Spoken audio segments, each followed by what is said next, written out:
तुझ्या नशिबाचे फासे सुद्धा निश्चित पलटतील. कसे ते सांगतो.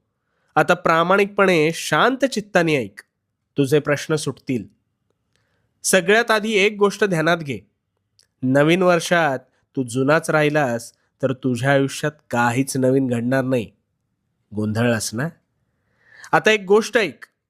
दोन घनिष्ठ मित्र होते. एक हलाखीच्या परिस्थितीतून संघर्षातून जात होता, तर दुसरा ऐशोआरामी जीवन जगत सुखाचा उपभोग घेत होता. त्या गरीबाला नेहमी वाटायचं आपल्यावर देवाने काहीतरी अन्याय केलाय.